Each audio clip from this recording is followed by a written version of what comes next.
एक समय की बात है, एक घने जंगल के अंदर बड़ा सा तालाब था। उस तालाब में बहुत सारी मछलियां रहती थी, जिनमें से 3 मछलियां एक दूसरे की पक्की दोस्त थी। इन तीनों का स्वभाव बिल्कुल अलग था। इनमें से दो बहुत समझदार थी। पहली संकट आने के पहले ही अपना बचाव कर लेती थी, दूसरी संकट आने पर अपनी सुरक्षा कर लेती थी, जबकि तीसरी सब कुछ भाग्य पर छोड़ देती थी। तीसरी मछली कहती थी कि अगर भाग्य में संकट होगा तो हम कुछ भी नहीं कर सकते, और अगर भाग्य में नहीं होगा तो कोई भी हमारा कुछ भी नहीं कर सकता। एक दिन रास्ते से गुजर रहे एक मछुआरे ने उस तालाब को देख लिया।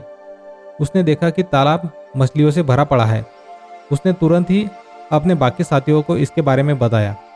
मछुआरे और उसके साथी ने अगली सुबह यहाँ आने और उन मछलियों को पकड़ने का फैसला किया, लेकिन मछली ने मछुआरे और उसके साथियों के बीच की बातचीत सुन ली थी।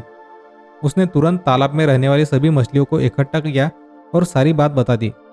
पहली मछली बोली कि हो सकता है कि कल मछुआरे आकर हमें जाल में पकड़ कर ले जाए, उससे पहले ही हमें यह स्थान छोड़ना चाहिए। तभी तीसरे नंबर की मछली बोली कि अगर वो कल नहीं आएंगे तो यह हमारा घर है, हम कैसे इसे छोड़कर जा सकते हैं। अगर भाग्य में लिखा होगा तो हम कहीं भी हो मारे ही जाएंगे, और नहीं लिखा होगा तो हमें कुछ नहीं होगा। कुछ मछलियों ने तीसरे नंबर की मछली की बात मान ली और वही रुक गई। अन्य दो मछलियां तीसरी मछली को समझाने में असमर्थ थी, इसलिए उन्होंने बाकी मछलियों के साथ तालाब छोड़ दिया। अगले दिन मछुआरे और उसके साथियों ने अपना जाल डाला। जो मछलियां रह गई थी वो सभी पकड़ी गई।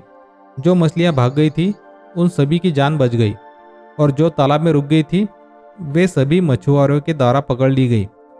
मछुआरे ने उन्हें एक टोकरे में डाल दिया, जहां सभी तड़प तड़प कर मर गई। इस कहानी से हमें यह सबक मिलती है कि हमें कभी भी भाग्य के भरोसे नहीं रहना चाहिए। संकट आने से पहले ही उसे दूर करने का उपाय सोचकर रखना चाहिए। Moral stories in Hindi podcast को सुनने के लिए धन्यवाद।